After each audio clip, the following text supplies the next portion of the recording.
Friends, Bhanu the chef రుచుల ప్రపంచానికి స్వాగతం సుస్వాగతం. సింపుల్ పదార్థాలతో టేస్టీ హోమ్ స్టైల్ ఫ్లేవర్స్, రోజు సరికొత్త రెసిపీలు, కుకింగ్ టిప్ కోసం మన ఛానల్ భాను ద చెఫ్ ని సబ్స్క్రైబ్ చేయండి.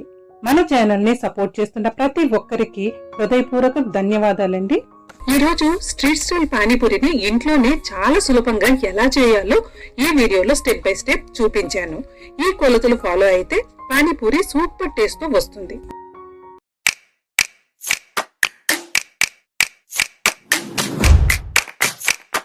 ఇప్పుడు పానీపూరిలోకి పానీ ప్రిపేర్ చేద్దాం. ఫస్ట్ చింతపండు రసాన్ని తీసుకుందాం. ముందే చిన్న నిమ్మకాయ సైజ్ అంత చింతపండును నానబెట్టండి. ఇలా నానబెట్టిన చింతపండు నుండి చింతరసాన్ని తీసుకుందాం. వేరొక బౌల్లోకి ఈ చింతరసాన్ని ఇలా ఫిల్టర్ చేసి తీసుకోండి. ఇప్పుడు ఇదే చింతపండులో మళ్ళీ నీళ్లు పోసి మ్యాష్ చేసి చింత పులుసును తీసుకుందాం. ఇలా 2-3 టైమ్స్ నీళ్లను వేసి చింత పులుసును తీసుకుంటే చింత పులుసులోని పులుపు అనేది పూర్తిగా వస్తుంది. ఇప్పుడు ఈ చింతరసాన్ని పక్కన పెట్టి మిక్సీ జార్ని తీసుకోండి. ఇందులోకి చిన్న కట్ట కొత్తిమీర బాగా కడిగి తీసుకోండి. ఇందులోనే పిడికిడంత పుదీనాను కూడా బాగా కడిగి యాడ్ చేయండి. ఇందులో 3 పచ్చిమిర్చీలను, 1 ఇంచ్ అల్లం, రుచికి సరిపడా ఉప్పు, ఇక్కడ నేను బ్లాక్ సాల్ట్ ను యాడ్ చేస్తున్నాను. అంటే నేను ఇక్కడ నార్మల్ సాల్ట్ ని బ్లాక్ సాల్ట్ ని యూజ్ చేస్తున్నాను. మీ దగ్గర బ్లాక్ సాల్ట్ లేకపోతే మొత్తం నార్మల్ సాల్ట్ వేసుకోవచ్చు. అలాగే 1/2 చెక్క నిమ్మరసాన్ని కూడా తీసుకోండి. ఇప్పుడు వీటిని మెత్తగా గ్రైండ్ చేసుకోండి. ఇందులోనే కొంచెం వాటర్ వేసి మెత్తని ప్యూరీలా గ్రైండ్ చేయండి. ఒకవేళ బరగ్గా చేస్తే ఫిల్టర్ చేయాల్సి ఉంటుంది. నేను మెత్తగా గ్రైండ్ చేశాను కాబట్టి ఇక్కడ ఫిల్టర్ చేయట్లేదు. దీన్ని ఒక మిక్సింగ్ బౌల్లోకి తీసుకోండి. ఇందులోనే 1 గ్లాస్ వరకు వాటర్ ని యాడ్ చేద్దాం. అలాగే మనం తీసిన చింతరసాన్ని యాడ్ చేద్దాం. ఇప్పుడు టేస్ట్ కి సరిపడా 1/2 టీ స్పూన్ కారం, 1/2 టీ స్పూన్ వేయించి పొడి చేసిన జీలకర్ర పొడి, రుచికి సరిపడా ఉప్పు, 1 teaspoon chaat masala, 1/2 teaspoon మిరియాల పొడి వేసుకుని బాగా కలపండి. అయితే ఇలా చేసిన మసాలాలు పులుపు మన టేస్ట్ కి సరిపోతాయో లేదో చూసుకుని ఒకసారి టేస్ట్ చేసి ఒకవేళ మీకు ఏమైనా పులుపు గాని కారం గాని తగ్గినట్టు అనిపిస్తే పైనుండి వేసి కలుపుకోవచ్చు.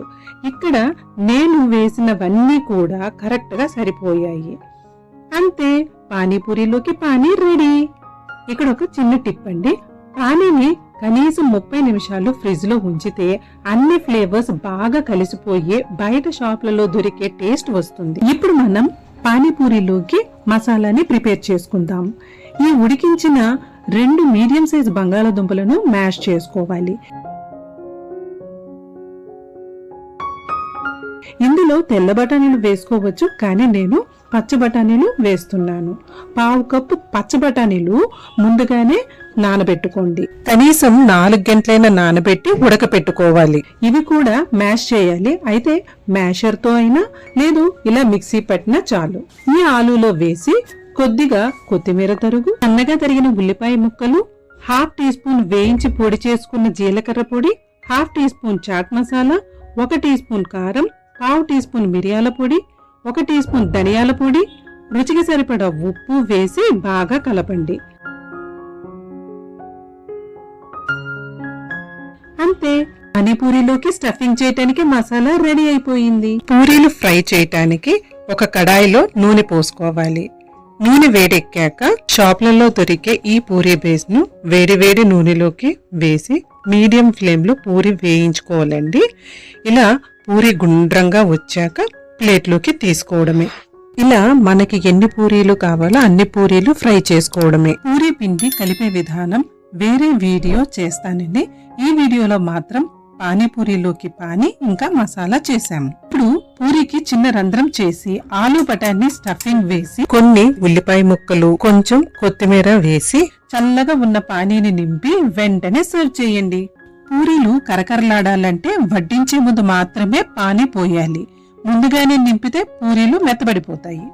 ఇలా ఒక్కసారి ట్రై చేస్తే ఇంట్లో అందరూ మళ్ళీ చేయమంటారు. ఈ రెసిపీ మీకు నచ్చినట్లయితే లైక్ చేయండి. మీ కుటుంబ సభ్యులు మరియు స్నేహితులతో షేర్ చేయండి. ఇలాంటి సింపుల్ అండ్ టేస్టీ వంటకాల కోసం భానుద చెఫ్ ఛానల్ను సబ్స్క్రైబ్ చేసి బెల్ ఐకాన్ నొక్కడం మర్చిపోవద్దు. వంట సులభంగా, రుచి అద్భుతంగా. ఇదే మీ భానుద చెఫ్. మళ్ళీ మరో సరికొత్త రెసిపీతో కలుద్దాం. అప్పటి వరకు ఆనందంగా ఉండండి, రుచిగా వండండి. ధన్యవాదాలు.